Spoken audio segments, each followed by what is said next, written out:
Yo, this hot, this the spot, there it is, pod.com. We're interviewing the best comedians, so tune in quick and get your ears receiving them. We talking about life and life to stream right to you, from the microphone right to your home, dude. Side note, this might get embarrassing, but no, don't sweat, yo, cause there it is.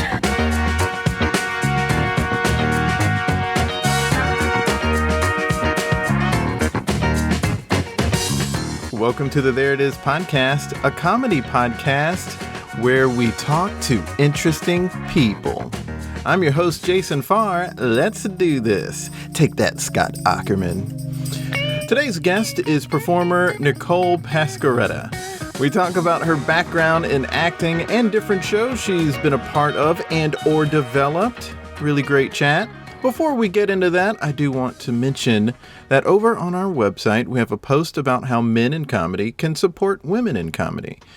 Men not being a sexist is not enough. I thought I was doing good when I co-ran an open mic by encouraging women who came out to come back, but so often they did not come back despite exchanging pleasantries with them all the time. They never seemed to have a problem with me. But they may have had a problem with the scene, and I didn't know because I didn't ask. And I've come to realize that I just may not have done enough to create a space where they felt safe to be in. It wasn't enough for me to just be welcoming. I had to also make sure the scene wasn't aggressive or creepy to women. I know a couple of us who were running that show thought we did enough by not engaging in creepy behavior ourselves, by rolling our eyes at guys who were weird, so they knew we weren't down with their odd behavior. But that wasn't enough. We should have asked women what would have made them feel safe and followed through with it. We never did that because it didn't come to our minds because we're dumb. We didn't realize that was how rough it was for women to just go out in the world.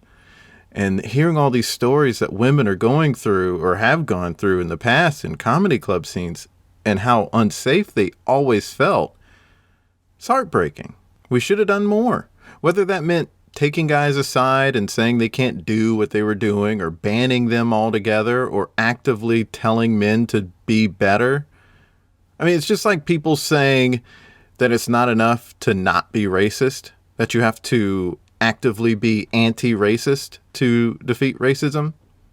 Men, it's well past time that we join in the fight for equality and safety for women and trans people in our comedy scene. It's a collective comedy scene. It's not ours as in a boys club. It's men's comedy scene. Our is as in all the people who take part in it. No more excuses. No more belittling the cause. You got to get with it. So check out that post that I put up on thereitispod.com to read up on ways you can be supportive to women in comedy. Also, use the tips to be supportive of other marginalized groups, because if your space is only safe for one group, it ain't all that safe. Now on to today's awesome guest. I'm really glad that we got to have her on. Girlfriend of the show, Justina, and I love her. She's a delight, and so is our conversation. Here's my chat with Nicole Pascaretta. I have to say, I'd heard about you a ton before I actually saw you perform. And I saw like posters with shows you were in, or maybe you came up on Facebook as a person I may know because we have so many mutual friends. Uh-huh. And you're in shows at Magnet. Then I finally saw you perform in Sean's one-woman show. Yep, which was a great time. We enjoyed that thoroughly, and we were blown away with your talent. Oh, thank you. And it's really funny you say that, because that's how I found out about your podcast, because it's a literal line in Sean's show. Yeah. Jason, how's the podcast going? In Sean's voice that I can never master. Yeah, she is the best, and you're also the best. And so many of the best were involved in that show. But when I saw that show, I was like, when I saw you in that show, I thought, oh, okay, she's someone else who is incredibly talented, who must have been performing for forever. I imagine since you were young, you've been studying voice and things like that. Could you have a great voice and great comic timing? Is that the case? Have you always just been a performer and doing it? Oh my gosh, thank you. It's so nice. Well, yes, definitely. Like, I think naturally my whole life, like, I've always been very, like, big and energetic and, like, very, like, performy as, like, an everyday life. But I did do, like, summer music theater in elementary school, and I was in choir, and then, yeah, weirdly, in high school, I did not do theater, which, looking back, I'm like, oh, that would have been helpful. But I was just always, like, the ham and the class clown, the weirdo of the group. But, like, I didn't really, like, and I've always, like, since I was little, I've wanted to be an actress. But I even, in college, my major was film, communications with a major of film, video, media studies. And oh, wow. I kind of, like, the school I went to, Western Michigan University, had a great theater program, and I actually, like, it was the type of thing, well, looking back now, I feel like it's the type of thing where I went for the thing next to the thing I wanted. You know what I mean? Like, I was always afraid. Right? It's like, you're afraid to fail at the thing that you love most and have wanted your whole life, and I'm like, oh, I can study film and put myself in my own films, right? Yeah, exactly. No, I know what you mean. Because in college, I was a mass comm major because it's the backup plan, right? Yeah. And I have mixed emotions about that, and I wonder if you do too, because, yeah, I get why your parents say, like, have a backup plan, but when it comes to what your major is in college, if your major is your backup plan, then it becomes your plan one, your plan A. It's not your backup plan anymore, right? And it makes 100%. what you want, it makes your passion your backup plan. I mean, if you're focusing on a major, that's not a backup. That is a focal point. I am doing a slow clap over here. You nailed it. I mean, I feel like looking back, because even in high school, I did cheerleading and sports versus theater, but it's like trust the path, because even those things, even studying film or being a communications major or doing various sports or whatever things you did versus the thing you really wanted to do, those things definitely I have found like have helped have definitely like shaped my performing style today. Yeah. So I'm like not in full regret, but I do agree with you. Like, that's why now I still find myself in a 9-to-5, which is like a security thing, you know? Yeah. Well, yeah, exactly. I mean, it's, I don't know what you should really do. It just feels like a counterproductive step to focus on something else as a major, when there's something else you want to do with your life. And we do find a way around it. I mean, I still ended up acting, but I worked in radio for a long time, and I wish I had, fresh out of college, started pursuing acting instead of waiting 4 or 5 years. That's so I feel like I relate so hard to that, because I ended up in advertising, which I like radio and I feel like those are still creative worlds, which I was like so thankful for, but it was still like, next to the thing that I wanted to be doing. And it's so interesting that, you find yourself like, oh, I have to get a job. And instead of like learning those skills of acting in like college, were from like the masters of it of the school, or, you know what I mean? Like, that's so interesting. Yeah, I think if I had just focused a little bit differently, if I wanted to work at the radio station, fine, but I should have been a little more proactive about saying, this is the backup. This is not my main thing. I want to focus my energy primarily on pursuing acting. And I think that would have made me a better actor. I think I would have gotten to New York sooner. I think a lot of things could have happened differently. if I had taken that approach. And a part of me wishes I had taken that approach, but my life would maybe be different in a way I wouldn't. I have certain blessings now with the way my life did go that I don't know I would have if I went the other way. So that's why I'm also sort of like, okay, fine that I didn't do it that way right out of college. But if I were talking to a 21-year-old getting ready to leave college, I would say, do the thing you want to do hard. It's like that Dolly Parton quote, that great Dolly Parton quote, find out who you are and do it on purpose. I love that. I never heard it. So great. Oh my God, I love her too. Oh. Yeah, she's the best.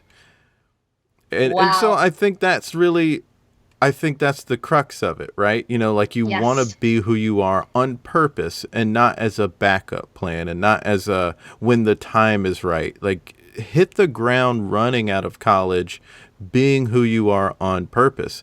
That may mean you're working at temp jobs or working at a restaurant or working in your major kind of, but whatever, you know, like working at the radio station, all fine jobs, but you have to pursue who you are on purpose. Yes. And then if it's like, if you go that route, then you can, if you find yourself having to go to your plan B, you do your plan B after, not first. Mm-hmm. Absolutely.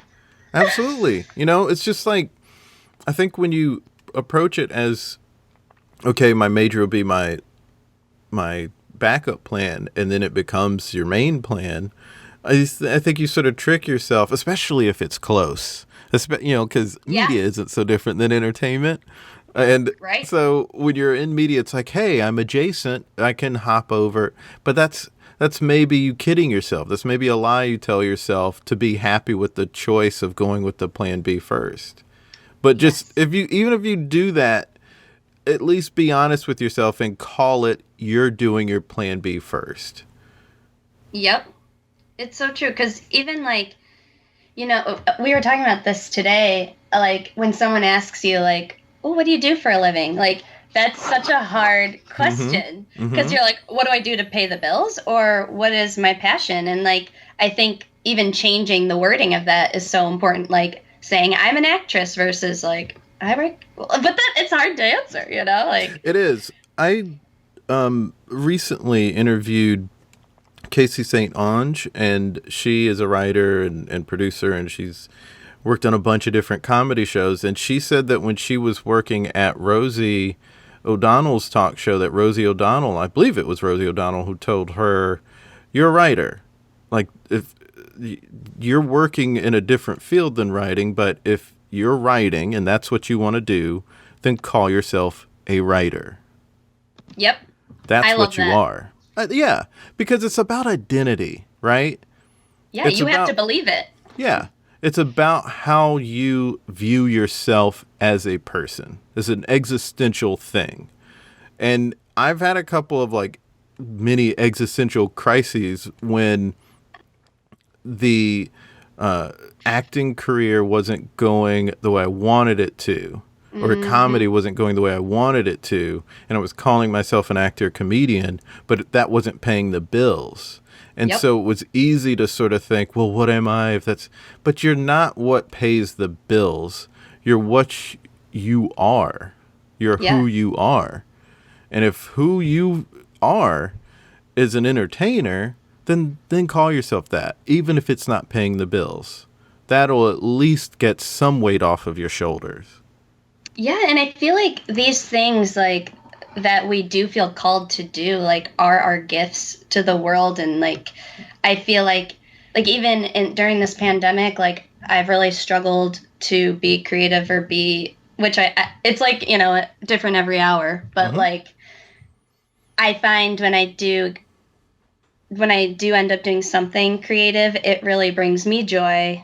And like, you know, because that's the thing that we're passionate about. And like, of course, like I can't force it, and it's okay to not be able to some days, but that's something that I've found interesting during this time is like how healing it is for myself and for other people. Because hopefully, like, if I post it online, it brings a smile to someone else's face. But that's been interesting too. Like, that's what almost feels like soul crushing when we're in jobs that aren't with our passion, because it's like it doesn't bring us joy and in turn, but I know that those things have to happen sometimes to pay the bills. But it's just interesting, like there's a calling, like there's a reason why, and I mean there's so many reasons to do it. Like, I mean, the community of performing in general, like the Magnet, for example, has been such a blessing. When I moved to New York, and like meeting people through the Magnet has been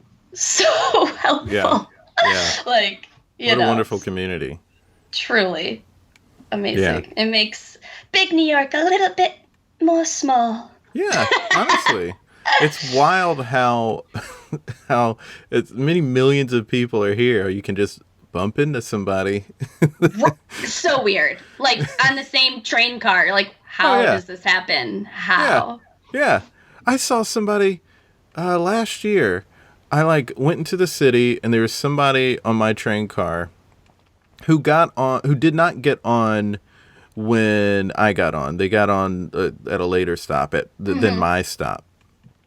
And they had like an interesting outfit, so they stood out.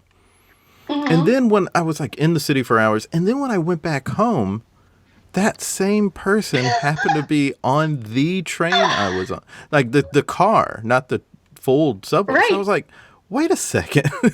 That's nuts. It was like totally nuts. This is such a small world, and sometimes we don't realize it. Yes. Let's talk about before you got to New York, because you were in Detroit, correct? Yes. And you were doing comedy there. Is that where you started doing comedy? Yes. So that's like when I graduated from college, that was like my first pursuing of like, okay, like I've known I wanted to be an actress my whole life. Like, I'm just going to try this. And I actually, I think I read Bossy Pants by Tina Fey and was like, oh my gosh, improv comedy. Like, this sounds right up my alley. And my dad told me about an improv comedy theater in the area, and I just signed up for classes, and I was so nervous, and literally, like I always say, it was the thing I was looking for my entire life, but didn't know I was looking for. It like fit so perfectly, like the weirdness, but like, you know, the performing with like an ensemble and it like being made up on the spot and just everything about it, and like the community, that was such a huge turning point in my life. Like finding that was like, it felt like I was a lost key looking for a lock. Yeah. I make up random That's quotes. a good one. I like that. And it was just like magical. And I feel like a lot of people say that when they say how they found improv. I don't know if that's how you felt, but I did. The way I heard it was Jon Stewart talking about finding comedy, and it said it was like his plug found its socket, which I liked because it's like, comedy energized him. That's what he's saying. It added electricity to him. So I liked that, but also like the way you put it, because then it's like, it's opening a door to the whole world.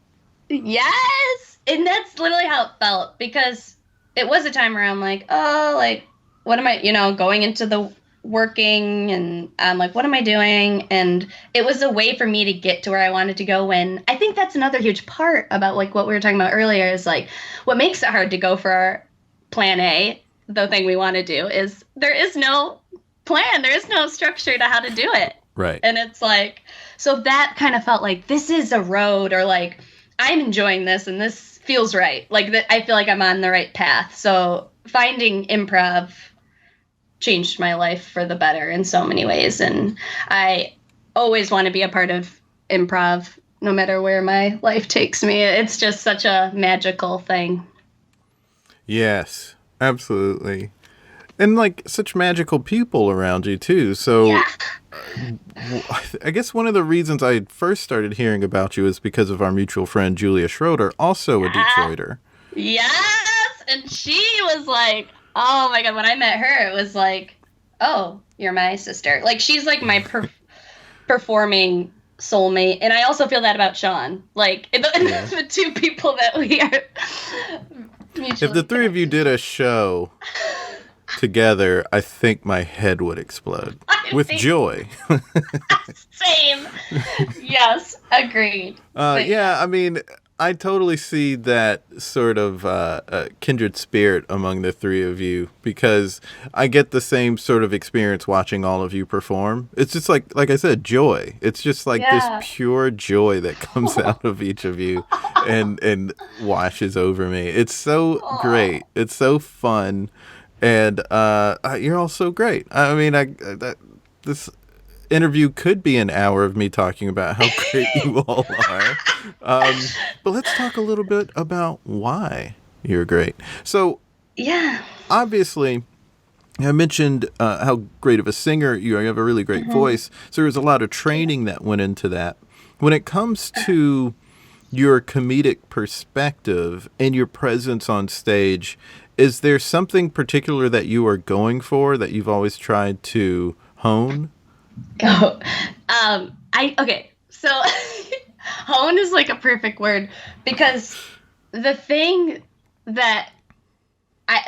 about me as a performer, is I am very like explosive and big, and kind of like how I am in everyday life. So that was actually very hard to control at first, and that actually, like, it was like super hard for auditions and stuff, because I feel like that thing about me is like something that makes me different and unique, and like you can't like learn how to be that energetic and like huge and physical, but it would sometimes go to my detriment when it's like you got to be grounded, and like my grounded, like one time I did an audition. This is so funny. And it was an audition for an accountant, and I'm like, well, I'm going to give them a Nicole accountant, So I was like, hey, just being big. And they're like, can you do it next time a little bit more normal? And then I was like, okay. And they're like, actually less than normal, because your normal is already big. And I was like, this casting director knew this about me in 2.5 seconds. I was like, cool. But yeah, so I feel like I'm just very, I love doing characters. Voices and physicality, and just, I love singing. I did take singing lessons in Detroit, and I wanted to out here, but it's so expensive. Yeah.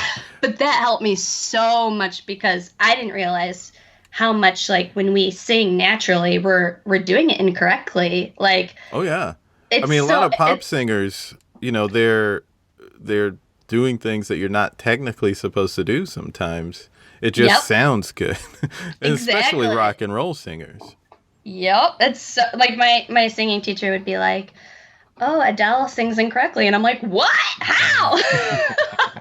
Yeah, probably like Celine Dion's probably one of the few that like sings. I mean, I don't know. I'm just saying, like, the way she sounds, I could see her being someone they would say sings correctly. Right. But yeah, there are a lot of people who are super great from a different perspective. Right. Yeah, because they just found their voice on their own, which I think is so great too. But it was so helpful to learn the skills, and like, it's so weird how it's mostly mental, like where you visualize the voice coming out of your head helps you like hit notes, and like how like focused your sound is. Like, it like blew my mind. I was like, what? So that was helpful. Oh, goodness gracious. And so you've done 2-person shows with both Sean and Julia, correct? Yes. So Julia and I like met like at the beginning of like my improv life, and we clicked instantly, and we did a lot of various improv shows together in troops, and our show that we like really we wrote together for the first time and like really clicked and like has literally been like affecting our lives to this day, which is pretty amazing, is the Parent Trap Lord of the Twins trilogy show that we did. So it's a... Yeah, I saw that poster everywhere. And I knew who Julia was because I'd already met her. But I was like, who is this other person? And this is one heck of a poster. Because there's a picture. You two are almost nose to nose. And I was just like, how did they not crack up? Like, there's so much intensity in this picture. And it's so funny. But I don't exactly know why, and I don't know how someone captured this moment. That's why we're lucky that a camera is like so quick, because I bet we cracked up immediately after and before. Oh, goodness. I wish I'd seen that show. I kept telling myself to go see it and then never got a chance. No, I mean, it's hard. There's so much to see all the time. Well, yeah. In our lives before. Yep. But yeah, and that's like one of the beauties of that show is we wrote it in Detroit. So it's a 3-part show. We debuted each part in a variety show. Like we had to audition it. Mm-hmm. And then it like started picking up traction. And then we got our own show slot night and we did all 3 parts in a row. And this show is like very scripted, very like rehearsed, like every second is like planned and like we snap into different characters and it's very physical and like literally it feels like a workout while we're doing it because we don't stop and like it's like she says something, I say something, and we're like running over the stage and like doing like sword fights and because it's about it's a dramatic retelling of the 1998 version of The Parent Trap with a Lord of the Rings twist. So naturally all this occurs. Mm-hmm. But so what was so beautiful was moving to New York. I don't know anyone. No one knows like if I can perform or how am I going to get asked to be a part of different shows or get stage time. And that was so beautiful about that show is like we were able to put it up at the Magnet, at the Pit, at a random bar, at the Brick Comedy Space in Brooklyn. I think that's what it's called. So like that was so important because it allowed me to get on stage right away. And like I think it was already scary and daunting to be like, I'm in New York and I feel like a visitor, it was hard to feel comfortable. And like, that was such a show that I was extremely comfortable doing because we did it for years before I moved to New York. And that was it. Yeah. It brought so many gifts. And like my first show in New York, this is crazy.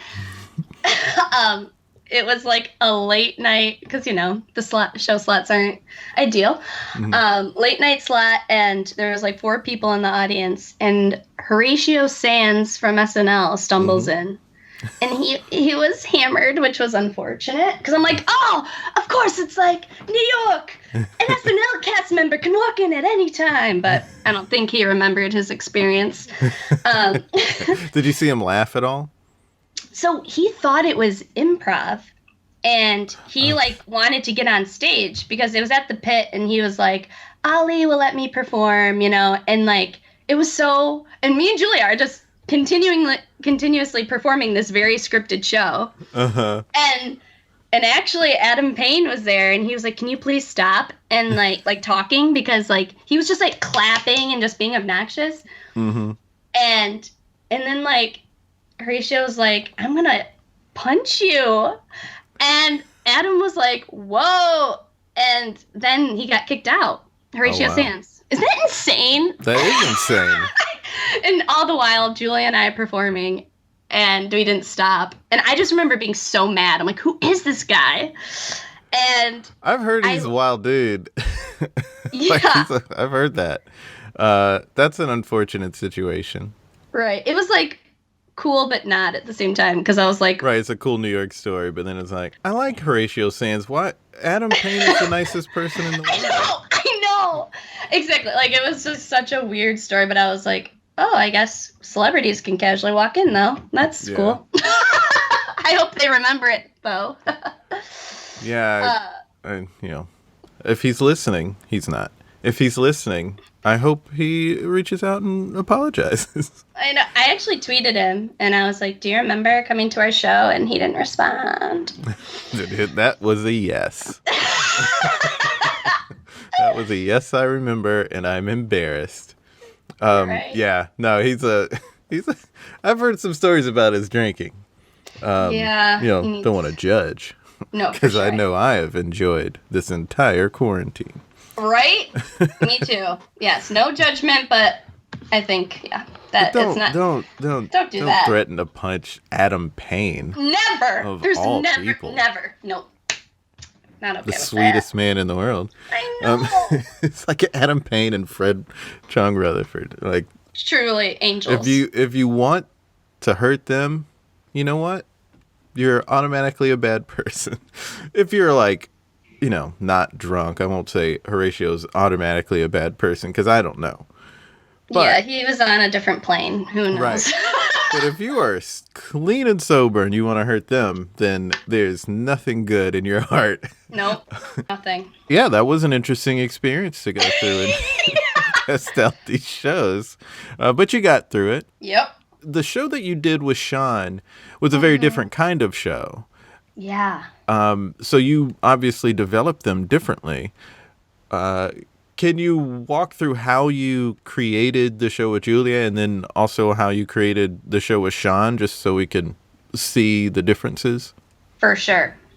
So the Parent Trap show, so we went to James Quesada, and we asked him to direct our show, and he really, he put us through this incredible process, this writing process where we were just writing so many different passes on the plot of the show in as much detail as you can remember. And then we did different takes of write a trailer, a paragraph in different genres about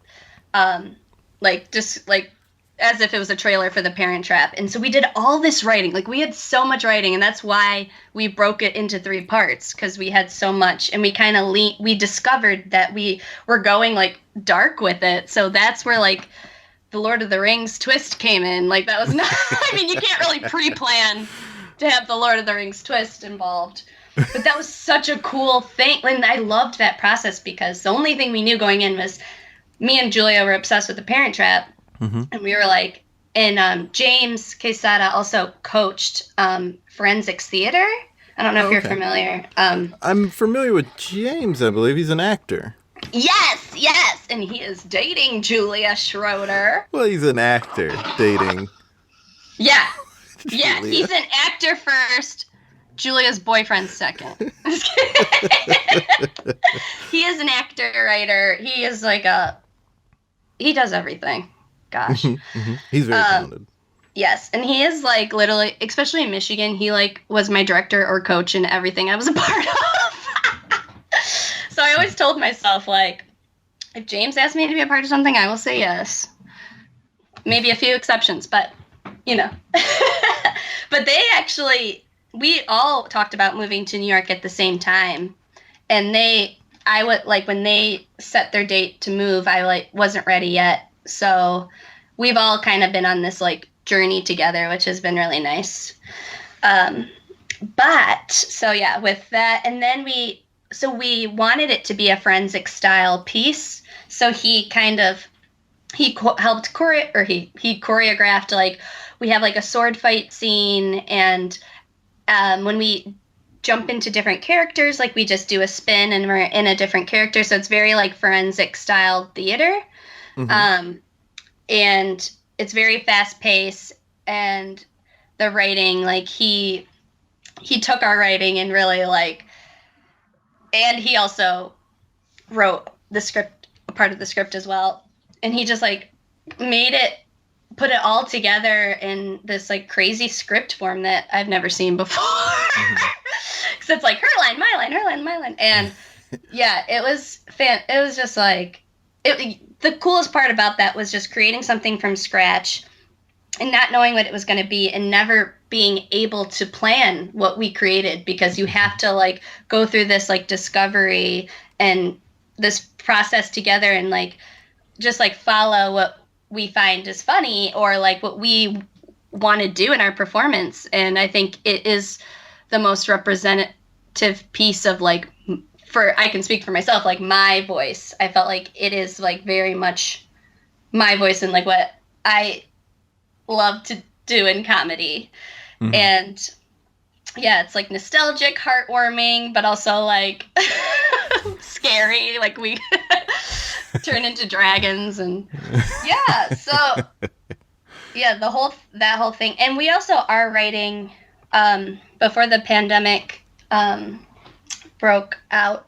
We have been writing since last summer, and then we put up like a workshop, which wasn't like an actual, like it wasn't like a show. We just showed a few people like what we've been working on, and mm-hmm. that's also been like an experimental process in like writing and then like planning our next assignment based on like what we found we liked in the assignment we did that day. So it's like just very organic, and I love working with them.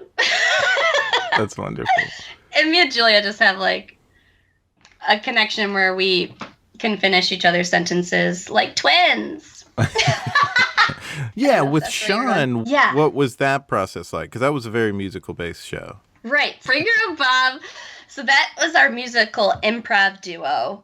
And then we also did, we did a cabaret night. This might be what you're referring to. Like we're singing a song called Single Man Drought, and we play like the women in the song and the men. Mm-hmm. I don't know if that's what you're referring to, but that's I saw things online, and it was again like, I can't make it, but I want to see these two. Yeah. And I did see I saw specifically the posters or the plugs online for Bring Your Own Bob, mm-hmm. but I think I saw this cabaret thing too. Yes, and that was cool because that was our first time performing with each other. Oh wow! And that's the thing. Like, what's so crazy to me is like I moved to New York and I find someone with like this similar energy. Like we have this like similar. I don't even know how to describe it, but it's like we're kindred spirits. But I just can't believe she exists. She's so awesome. And yeah, she's brought out of me like things that, because she is such like her music background is like incredible, and like how she can play the piano, and that is just like brought, I feel like, our duo to the next level, because even during this quarantine we have written songs like in separate homes, obviously, and she like we wrote a song together, mm-hmm. and then she like did all of the music. She mixed it in GarageBand herself, and she also like made our vocals like sound like we were in the same room, and I was like blown away. So like she's unreal. It's so cool how we can still collaborate long distance, but she's always down for anything. Like I was like, hey, I want to do this, and she's always like, yep. And yeah, even when we met, it was actually on a Magnet Theater community post. James actually tagged me in a post that she posted, and then we met up to talk about teaching improv games to elderly folks, and because I've done it before in Michigan, working with Gildas Club, and she met up with me, and then we like, for our first time meeting, we like decided by the end of that meeting or hangout, and we were like, first of all, did we just become best friends? Yep. Second of all, we need to write a show together. Like, we need to perform together. And that was, like, so cool. Because, when you meet someone for the first time, it's usually, like, like, small talk. And we just, like, dove in and, like, realized how much we had in common. And it just clicked right away. And all the performing we've done since has just felt so right. And, yeah, so that cabaret was our first performance together, and it was so fun because it was a cabaret, and like a lot of people in that show are, of course, like musical theater people and like singing like these beautiful ballads, and like me and Sean we're just like putting on a top hat, like speaking like men, and then like taking the top hat off and being like the girls in the scene. It was just like it was like completely like she's the one who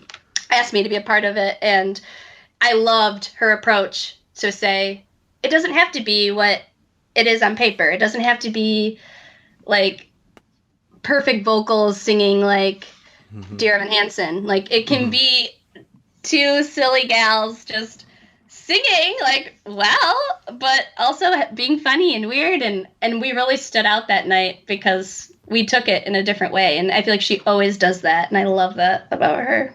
Yeah, she's wonderful. I mean, I keep saying that. I'm sure the audience is like, yeah, you really cannot say it enough. Like anyone who doesn't know her or Julia, or don't know her or Julia, they're probably like, Jason, you keep saying that. Are you in love? What's your problem? What happened to girlfriend of the show, Justina? But like, if you knew them, you would understand. Yeah, you can't say enough for it to be really accurate. Like you have to keep saying it. I agree, and you've shared the stage. Well, I know with Julia, but have you performed with Sean? In a couple of like jam settings, but not anything as official as what you've done. And and yeah, Julia's on my improv team. Yeah. Or we're on an improv team together. Yep. And she's great. We added her and have just adored her being on the team. I love doing scenes with her. She's so fun to do. We always break in scenes together, but it's just because she's so funny. She just brings an energy into a scene that was like unexpected, and it's just so fun. Even over Zoom, it's fun to just watch her do stuff. I know. I literally, again, like have performed with her for years, and she still, like you said, surprises me. Yeah. Like I'm like, where did she go? Like get that? And I am like, she's one of my, like, I know I'm biased, but she is one of my favorite improvisers of all time. Like truly, I think she's so good. She's so funny. Oh. And we hope to get her on the podcast soon. Yeah. Then everyone will get it, and everyone will get it a little bit more. Yes, because you have a episode with Sean, and then you'll get the trifecta. Listen to them all in a row. Yes.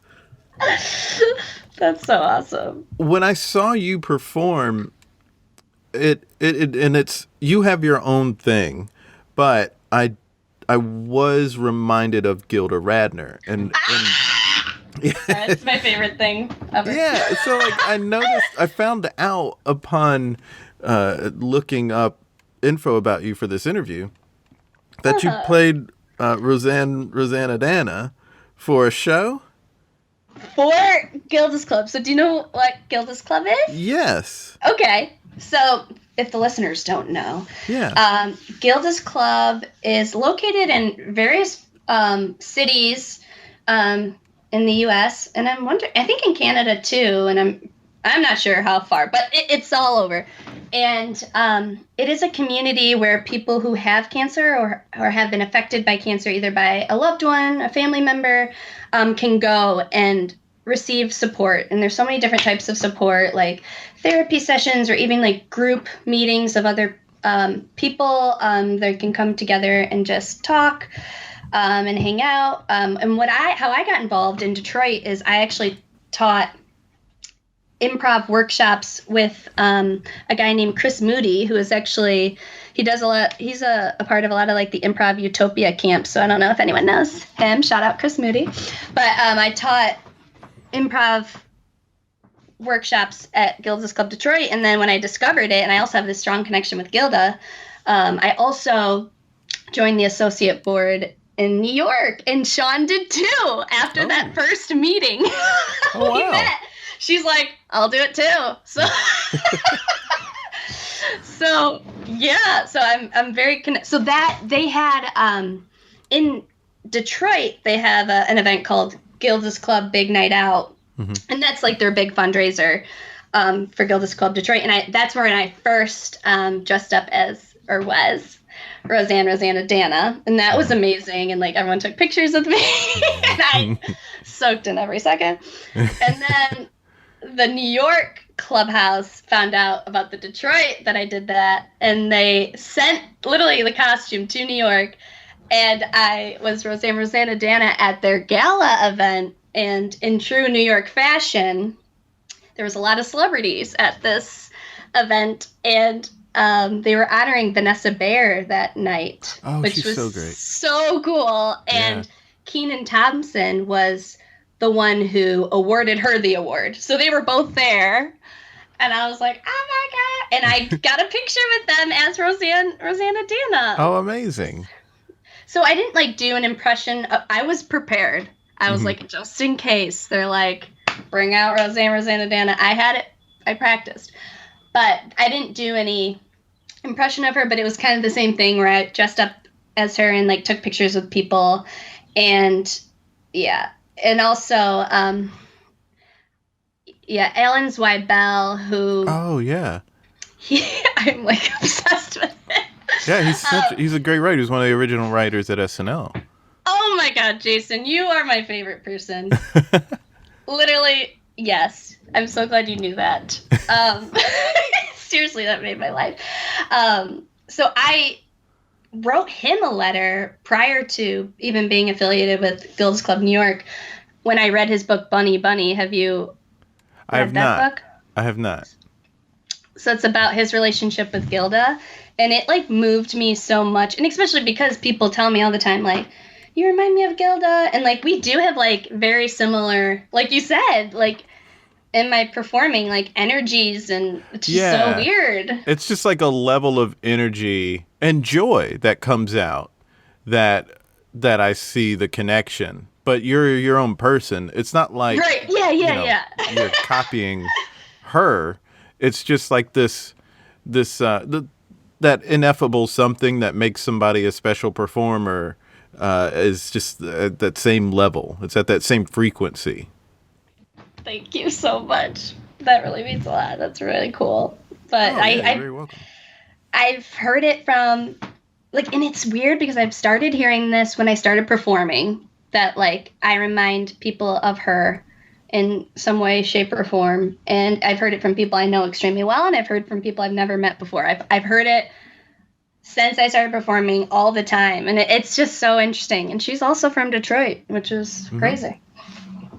So, yeah, it's such... So, I feel, like, very connected to her, and, like, I wrote Alan a letter, and I got to meet him at the gala. Oh, cool. And that was so special, and, like, he also, like, after I wrote him the letter, he was touched by it. It was literally like 3 pages single space. So, yeah, and he let me, like, have a phone conversation with him. So he was very, like, kind. He's so kind and supportive and nice. And it was so cool to meet him at the gala. And I met him at one other Gildas Club event. And he just recently came out with a book called Laugh Lines, which I'm reading, and it's awesome. And I've been, like, posting on social media about it, and he's been commenting. So we're, like, friends. That's great. Oh, that's cool. So those are a couple of people I imagine inspire you. When you got really inspired to do comedy, like, what kind of comedy or what kind of performers do you try to not emulate, but what is the style that you like? So after, like, I started performing, Gilda, definitely a huge, and to this day is, like, my number one, after I discovered her. Another thing I would say, like, growing up, I watched all that, and I loved, like, all, like, because it was, like, the kids' version of SNL, you know? Yeah. So I do feel like those sketches really influenced me, and, like, Amanda Bynes specifically, and, like, the Amanda Show.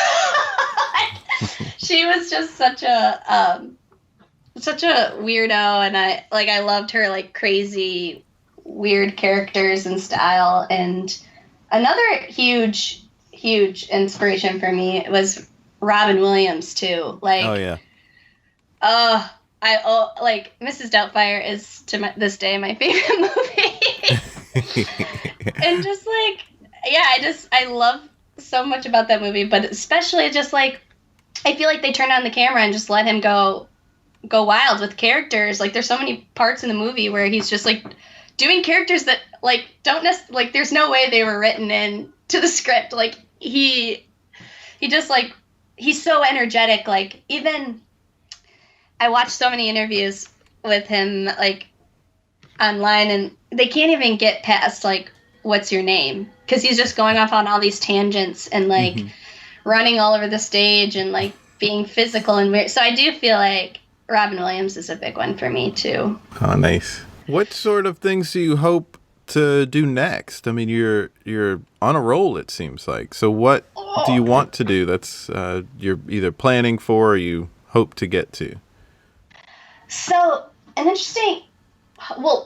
one thing that I was like trying to learn a lot about and also going for is I do love musical theater, and I would love to be on Broadway.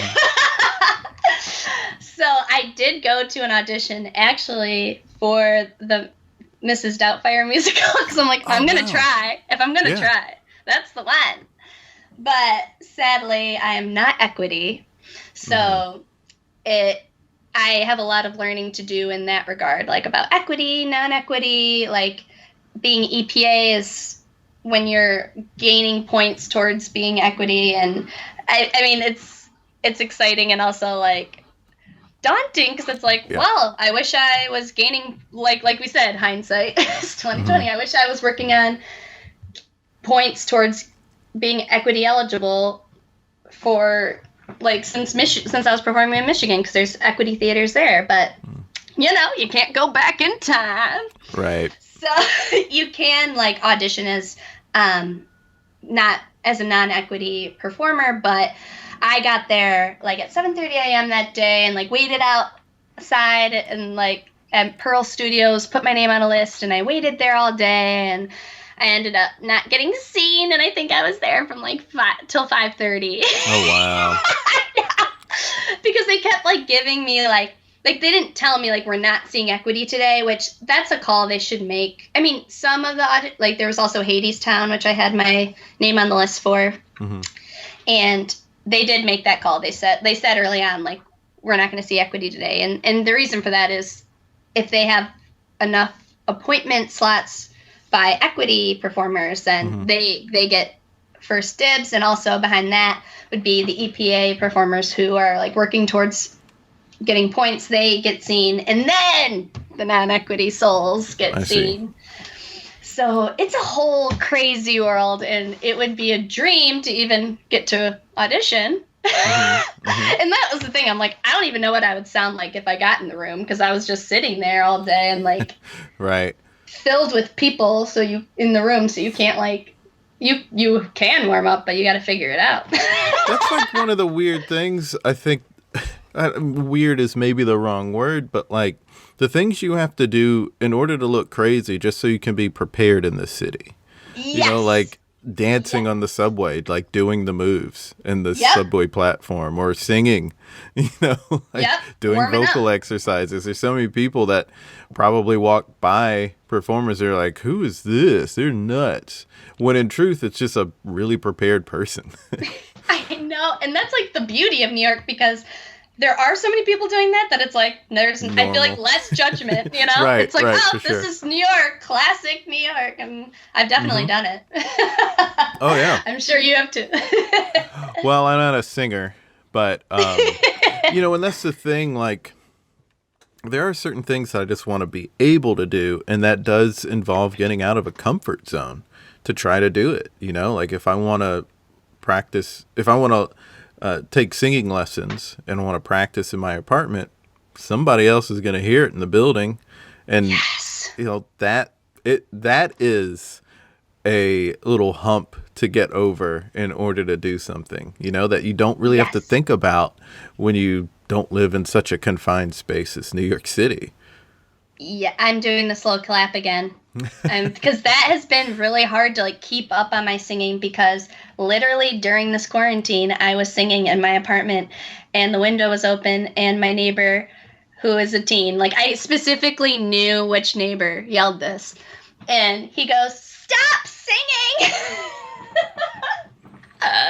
And I was like, he has a point, but Yeah, I mean, I get it, but at the same time, it's like, I mean, like a teen didn't choose to live in New York City, but an adult did. And if you're an adult, then you have no excuse to not know who else is in New York City and why so many people come to New York City. It's for this, you know? So you're going to hear people practicing, and you can either choose to accept it or not accept it. But if you're not going to accept it, I don't know why you're here. Like, maybe you're in the wrong place for your vibe. Exactly. That is really a tough part. Or like, you know, if you have roommates, it's like, oh, you got to hear me sing, or like finding the space to dance. Like I was trying to do TikTok videos in my room, and I have like a 1 foot radius because I didn't want to like my roommate to see me in the living room dancing like a weirdo. So I'm like, this is where I am. This is what I have to do. But I guess that's the beauty of it, right? Yeah, I think that's some of why, like, maybe teens are so big on TikTok, or like so many of them are on TikTok, is because they don't have the shame yet. Yeah. That adults develop. So we have to hide to do the TikTok dances. Right. When but like a teenager will go into the middle of the house while people are just trying to like read and just 100%. Do a TikTok. Yep. Well, I could talk to you forever, but we are getting towards the end of the episode, so that means it's time to create something together. Ooh, yay. And I'm trying to think what that thing could be. An obvious one is if we did a 2-person show. How would we develop that, and maybe what that would be involved with that? I love that.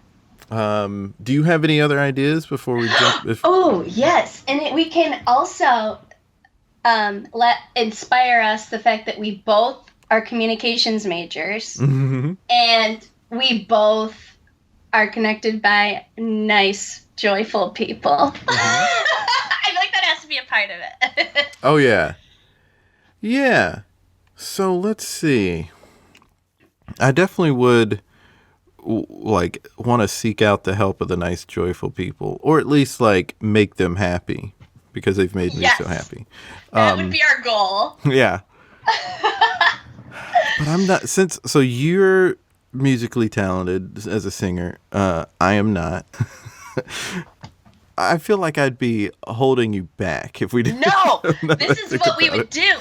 Is it would be putting ourselves, both of us, out of our comfort zone. And so we would both do things that we would want to do, or just to like learn a new skill in this show. So then maybe that's like the focus of the show, and it would in turn make everyone feel joy and happy, because doing things we've never done, it's not gonna come out perfectly, but I'm sure we would do it with a smile. Yeah, maybe that's the like premise of the show. Like maybe it's called Comfort Zone or something like that. And we're comforted by those beautiful people, and also going out of that comfort zone, but with their support. And yeah, that'd be so cool. Like if we each like learned a skill maybe from someone that like we love and admire, and then we come to the stage together and show each other what we learned. Yeah. That'd be fun. Because then like Adam Payne could show me how to do musical improv or just sing on stage. And then Fred would show me how to puppeteer. Oh, how to create a puppet and then make it sing. Oh my God. And then Sean could show us something, I'm sure. Oh, she could. First of all, I want to learn how to do the accent she does. Her New York. Yeah, she helped me with Sean. Sean. She helped me with it when she was on. Let's see. What else could we throw in here? And Julia would have to be in here somehow. Oh, yeah. She would jump on the stage at random and like kind of like do like the remix, like this is what changes now. Oh, nice. Now that you're doing this, now you have to, while you do the puppet, you have to close your eye. I don't know. She puts the layer on top of it, the challenge. Mm-hmm. Well, listeners are going to have to listen back in a few weeks to an episode with Julia that has not been recorded yet, and understand who we're referencing there. You all know Sean, and Adam and Fred will have to acquaint you with, so that you can know what we're talking about now and appreciate it on its full level. So true, yes. And like, everyone knows people like these people too. So just visualize those people you love, audience, and just know it's them. There it is. Thanks so much for being on the podcast, Nicole. Oh, thank you for having me, Jason. This was a blast and literally flew by. It was so much fun. She's a stinker, ain't she? She uplifts your spirits. Follow her on Instagram at Nicole Birdfeather, and also follow her duo with Sean Cantatori, Bring Your Own Bob, on their Instagram at bringyourown.bob. All right, that's all the Instagram for her, but just go to the Magnet Theater when it reopens and see her all the time when you get a chance. Also follow us on Twitter, Facebook, and Instagram at There It Is Pod. Also subscribe to our newsletter and support us if you can, and just know that would help and go a long way. Go to thereitispod.com to find out more about our Comedy Life newsletter and how to support us. Links to all of the things in the bio, so check those out. Until next time, be good to each other. The music for the theme song was created by Neil Brooks. The rap was written and performed by Nick Acevedo. The logo for There It Is was created by Jeff Prater. The There It Is podcast is produced by Jason Farr.